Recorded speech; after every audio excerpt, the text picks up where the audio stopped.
अच्छा देवियों, एक बात बताओ, पति कौन होता है? भगवान। भगवान के समान ही तो होता। तो भगवान की मां का सम्मान भगवान से ज्यादा होना चाहिए कि नहीं होना चाहिए? होना चाहिए ना। सासू मां का सम्मान विशिष्ट होना चाहिए। सासू मां का भी धर्म बनता है कि बहू को बेटी के समान समझे। आजकल की प्रत्येक एक मां कह रही थी, महाराज मेरा दामाद बहुत अच्छा है। मैंने कहा कैसा?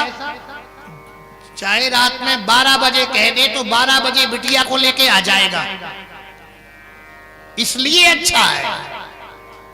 कहती ना, दामाद जब चाहे तब बिटिया को लेके आ जाए, बहुत अच्छा।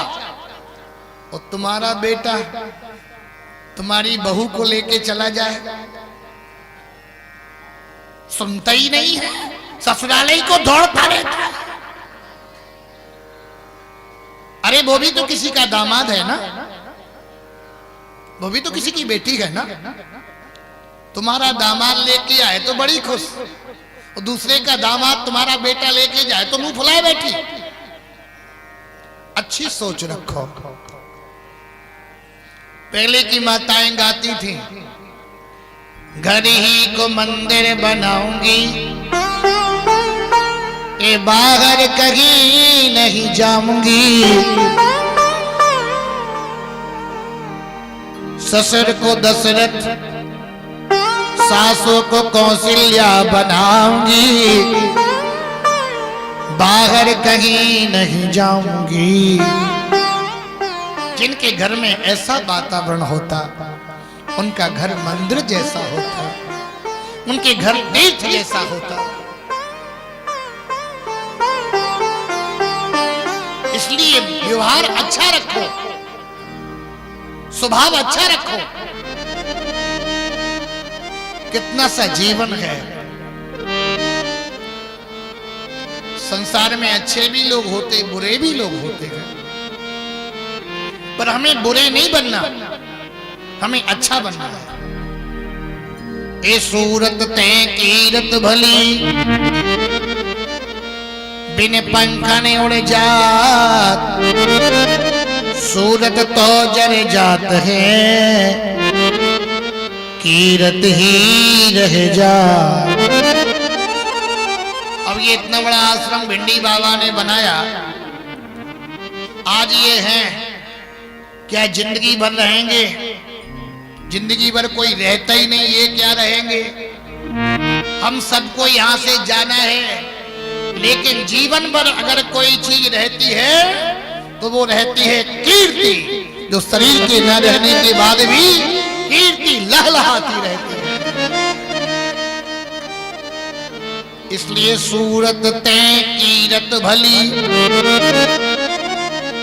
बिन पंखन उड़ जात, सूरत तो जर जात है, ये भैया कीरत ही रह जा। क्या तुलसीदास जी आज मरे हैं? नहीं, जीवित हैं। क्या महाराणा प्रताप मरे हैं? नहीं, जीवित हैं। क्या भगत सिंह मरे हैं? कहा नहीं, जीवित हैं। क्या महारानी लक्ष्मीबाई मरी है? जीवित है।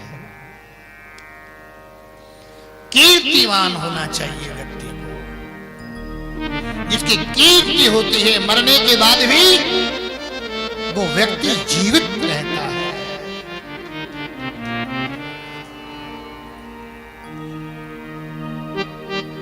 जहां भी जाओ वहीं एक ही चर्चा होती है। कार्यक्रम कहाँ? भिंडी बाबा के यहाँ चल रहा है। कई लोग पूछते हैं, ये भले ही न जाने, पर वो इनको जानते हैं।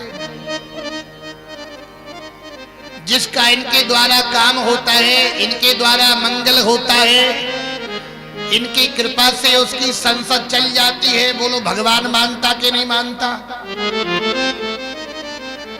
पर होता क्या, गांव को जोगी जोगी ना, आन गांव का सिद्ध। तुलसी वहां न जाइए जहां जन्म का था। तुलसीदास सब कोई कहे लेत तुलसियाना। पर बाबा की तो सिद्धि प्रसिद्धि यहां भी लगलहा रही है। मैं आपसे निवेदन करूं, ध्रुव जी महाराज ने शांत हो गए और यक्षों का संहार कर दिया। रात पाठ करते करते वरदान प्राप्त हुआ था। मृत्यु देवता इनके सामने आए, सिर झुकाया। ध्रुव जी ने उनके मस्तक पर सिर पर पैर रखा और ध्रुवलोक को पधारे। ध्रुव सगलानी जप हरि नाम, ध्रुव सगलानी जप हरि नाम। बाबा चल अनुपम ठाकुर, बाबा अनुपम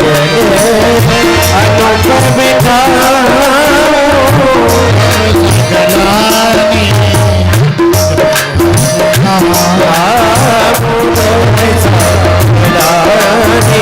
जप हरि नाम, जप हरि नाम, जप हरि नाम।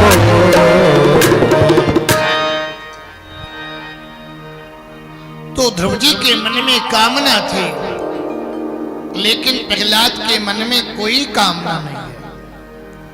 हिरण्याक्ष की मृत्यु का बदला लेने के लिए हिरण्यकश्यपु तपस्या के लिए चल पड़ा। सुखदेव स्वामी कहते हैं, परीक्षित, हिरण्याक्ष लोभ का प्रतीक है, हिरण्यकश्यपु अभिमान का प्रतीक है। और लोभ को, अभिमान को भगवान के अलावा कोई मार नहीं सकता। और तप करने के लिए गया। ब्रह्मा जी प्रसन्न हो गए, मांग ले वरदान। हिरण्यकश्यपु बोला, एक ही वरदान दे दो कि मरूं नहीं। अरे बोले, मरना तो 100% पड़ेगा ही। कली को प्रमाण यही तुलसी, ए जो फरा सो झरा, ए जो जरा सो बुताना। मरना तो पड़ेगा। हिरण्यकश्यप बोला, तो एक ही वरदान दे दो कि दिन में नहीं मरूं, रात में नहीं मरूं, अंदर भी नहीं मरूं, बाहर भी नहीं मरूं, अस्त से भी नहीं मरूं, सत से भी नहीं मरूं। आपके 12 महीनों में से भी किसी भी महीने में ना मरूं।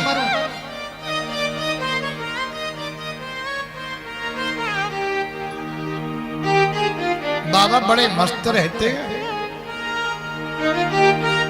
पन्ने से दौड़ते ही रहते हैं, चलते ही रहते हैं, ये कभी थकते ही नहीं है। हर काम में तो कुशल हैं ये। एक दिन प्लास लेके घूम रहे थे।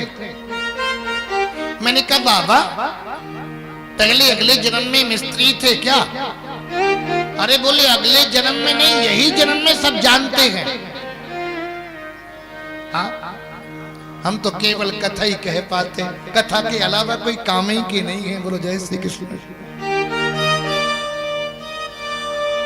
बाबा तो भूत भी झाड़ दें, प्रेत भी झाड़ दें, और किसी के बेटा बेटी ना हो रहे हो तो उसकी संसद भी चला दें।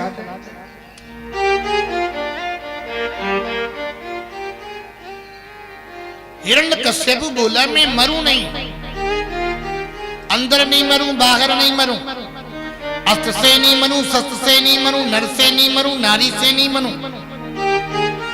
आपके बनाए हुए 12 महीने में से किसी महीने में ना मरूं। ब्रह्मा जी बोले, तथास्तु।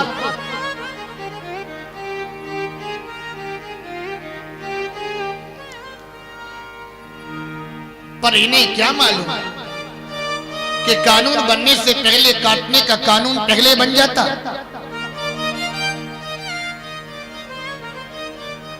विष्णु पुराण में ऐसा लिखा है, हिरण्यकश्यपु तप करने के लिए गया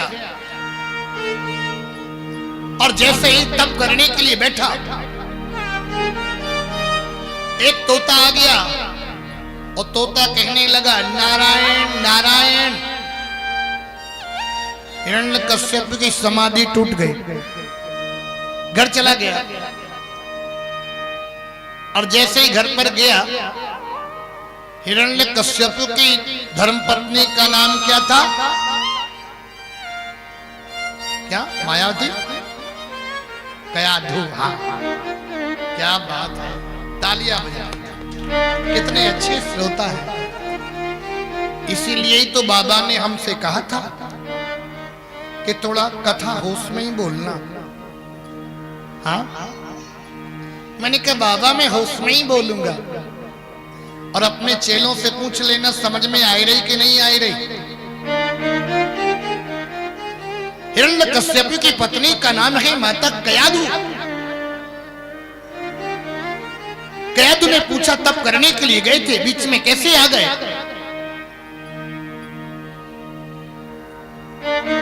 क्या बताऊं? अरे वो पक्षी का नाम लेने लगा, पक्षी नारायण का, मेरे शत्रु का नाम लेने लगा। माता कयाधु ने अनेक अनेक प्रकार के व्यंजन बनाए, पूड़ी बनाई, हलवा बनाया, कचौड़ी बनाई, इमरती बनाई, बतास फैनी बनाई, चाउमीन बनाई, इडली बनाई, डोसा बनाए, पुलाव बनाए, कई प्रकार के आइटम तैयार कर दिए और खिलाती जा रही है। एक रसगुल्ला खा के देखियो, पक्षी क्या बोला? बोले नारायण। एक इमरती खा के देखियो, पक्षी क्या बोला? नारायण। थोड़ा चाउमीन खा के देखो ना, कितनी टेस्टी बनी है। अरे पक्षी ने क्या कहा? नारायण कहा। खिलाती जा रही, भगवान का नाम भी बुलवाती जा रही।